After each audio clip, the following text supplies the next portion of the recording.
Good Villanovan. Hi, I'm Sydney. Hi, I'm Julia, and today we're going to talk about how our theological world contributes to being a good Villanovan.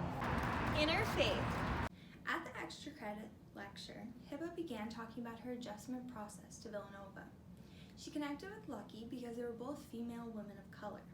She talked about how their friendship flourished because of their difference in religion rather than in spite of it. She described them as having different faiths but similar relationships with their respective faiths. This reminded me of Arian Foster's story. In both cases, friendships were created through diversity because the people involved chose to learn more about their own beliefs by listening to others. They were confident enough in their own religion to easily discuss their religious faiths without becoming defensive or attacking the other party involved. Through dialogue, they found similarity in their own organized religions. For example, the way women dress. They found in both of their congregations a long history of devout manifestation. Both religions traditionally expected women to dress conservatively. Both religions also had a long history of misogyny and policing of women. Overall, Hibba and Lucky serve as examples of what a true Villanovan should be. A person dedicated to their own beliefs, as well as dedicated to the pursuit of the knowledge and acceptance of other faiths.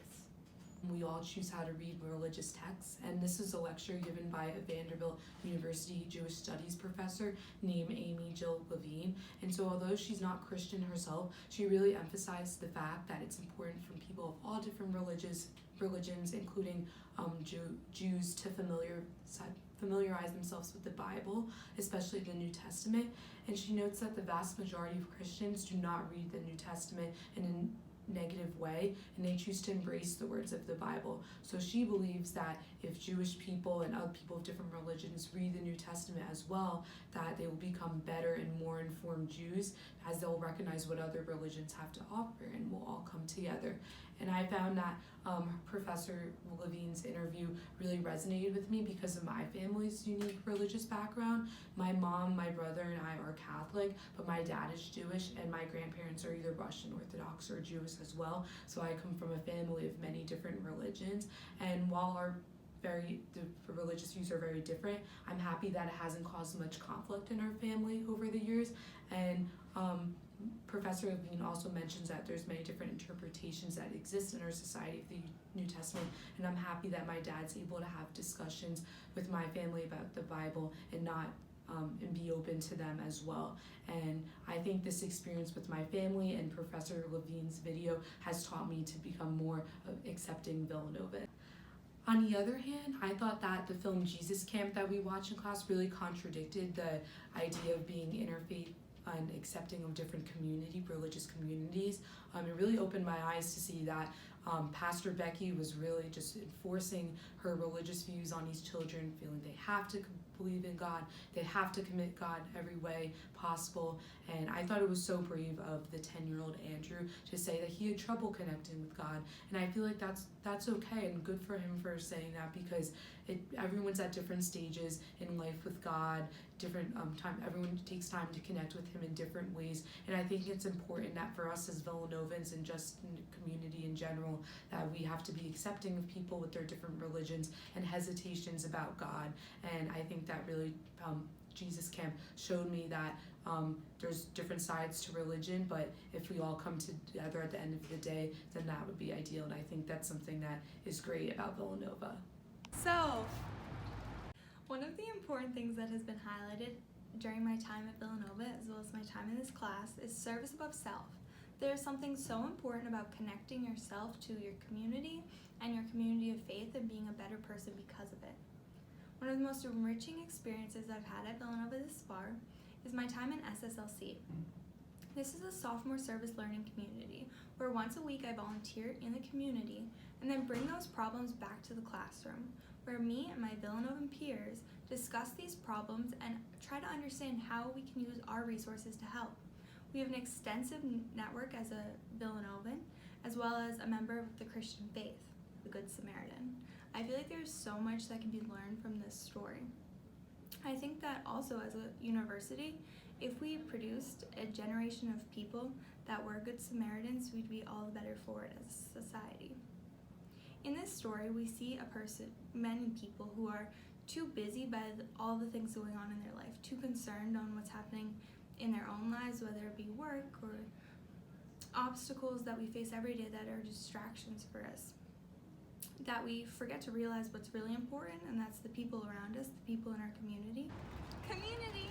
One of the ways we talked about in theology about how we can take time for the Sabbath and self-care is connecting with God. So we thought it'd be a great idea to ask other Villanovans how they connect with God. How do you connect with God? I try to go to church when I can, and my family and I pray together. I connect with God by going to church and praying. Nature, I think, and like the natural world, because you can just like feel His presence everywhere.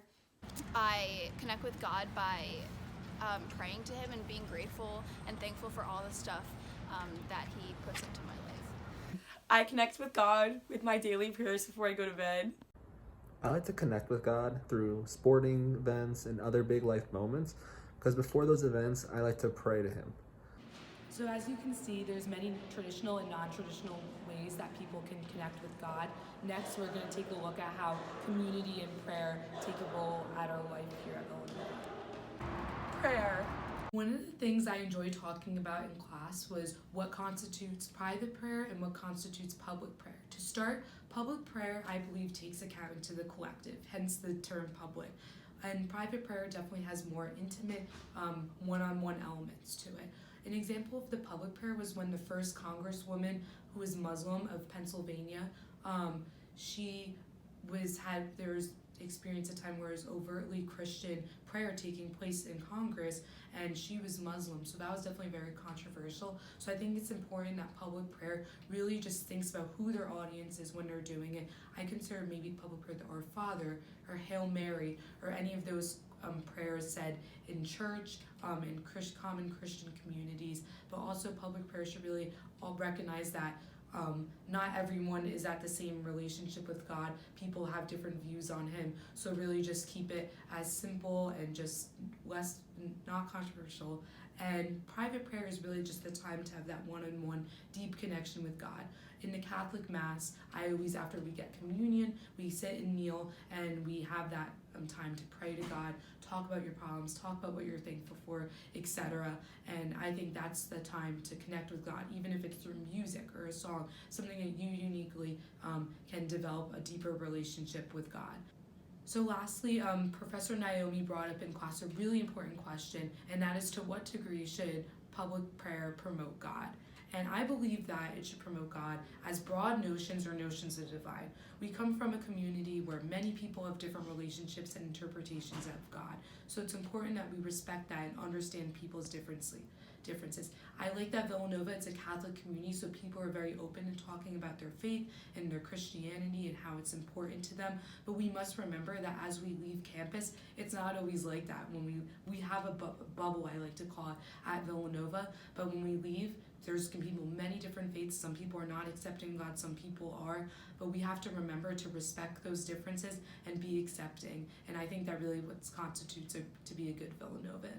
At the beginning of the semester, Aaron Foster introduced us to the first non-traditional form of prayer, which was his writing, which was just a space to connect back to himself. Many different ways that you can connect with God or connect with yourself. And these can be things such as music or sports or traditional prayer. So now we're going to reach out to some Villanovans and see what they consider prayer. What do you consider prayer? I guess doing anything that's kind of reflective on my own, or when I get to spend time with the people that I love. Consider prayer like the music in church and reading the scripture. Like any form of reflection, it doesn't have to be like the traditional sense where you do the sign of the cross. Thinking about who you are and how you can kind of better yourself, or thinking about how God can help you in any sort of way. When everyone sings a song together, or just when everyone is focused on doing one thing together in a group, I think that could also be considered prayer. A quiet time where I can reflect with God. I consider prayer to be a time to just talk and relax and unwind when I have no one else to talk to. Villanovans have many different ways that they can pray with God, whether it's through music, poems, just talking to God, church, etc. And I think that shows as a community how we come together, different religions, different views, and can be accepting of one another, which is great. Bees up!